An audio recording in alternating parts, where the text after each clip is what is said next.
Hyderabad city police ఈ drunk and driving పైన చాలా ఉక్కుపాదం మోపుతుంది.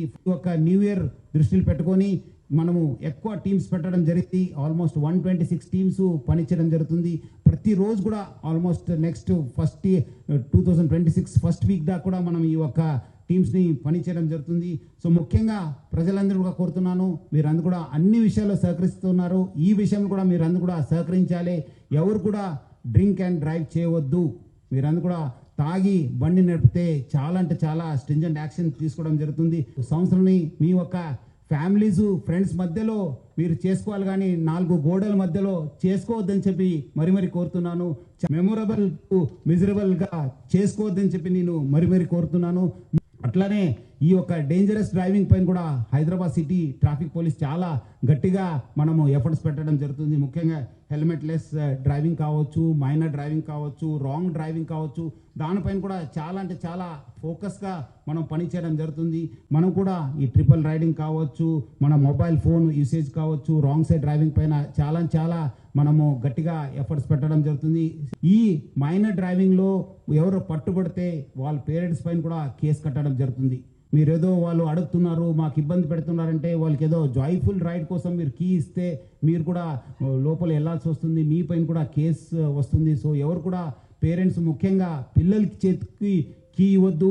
డ్రైవింగ్ లైసెన్స్ వచ్చిన తర్వాతనే మీరు వెహికల్ ఇవ్వాలని చెప్పి కోరుతున్నాను. డ్రగ్ ఫ్రీ సొసైటీ కోసము తెలంగాణ ప్రభుత్వం చాలా అంటే చాలా ఒక పెద్ద ఉద్దేశం పెట్టుకోవడం జరిగింది. దానికి తగ్గట్టుగా హైదరాబాద్ సిటీ పోలీస్ కూడా నార్కోటిక్స్ అనేది ఒక టాప్ ప్రయారిటీ పెట్టుకోవడం జరిగింది. మనము ఆల్రెడీ మన దగ్గర HNEW అని చెప్పి ఒక వింగ్ ఉంది.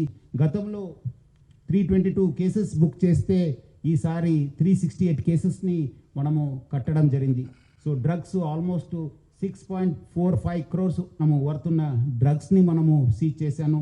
మనకు ఇప్పుడు 2 టీమ్స్ ఉన్నాము. వచ్చే సంవత్సరము దీన్ని జోనల్ వైజ్ కూడా టీమ్స్ పెట్టడం జరుగుతుంది. 7 టీమ్స్ పెట్టడం జరుగుతుంది. ఆల్రెడీ దాని దిశలు కూడా మనము కసరత్ చేయడం జరుగుతుంది.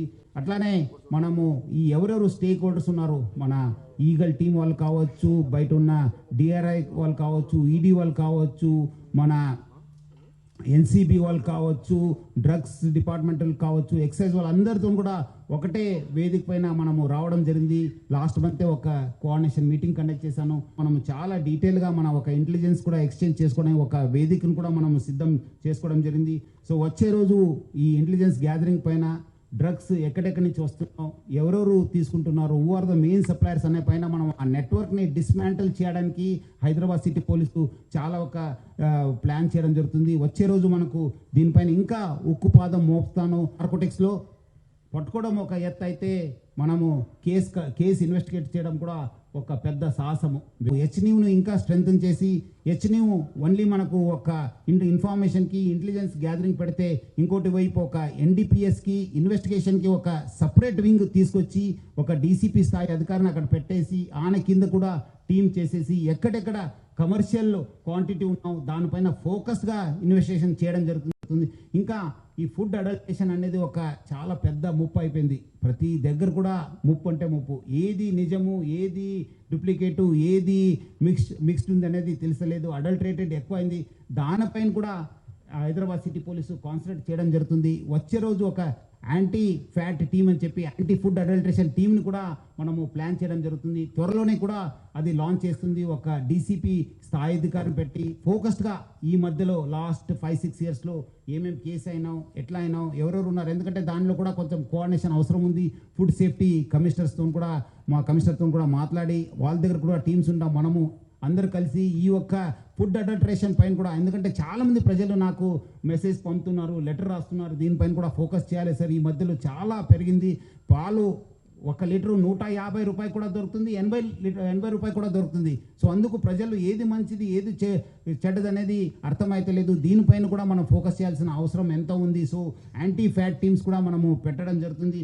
ఇంకా capacity building, police welfare, that is the top priority. ఒక గొప్ప మార్పుకు ఇదే శ్రీకారం అని చెప్పి మన అందరు కూడా దాదాపు 20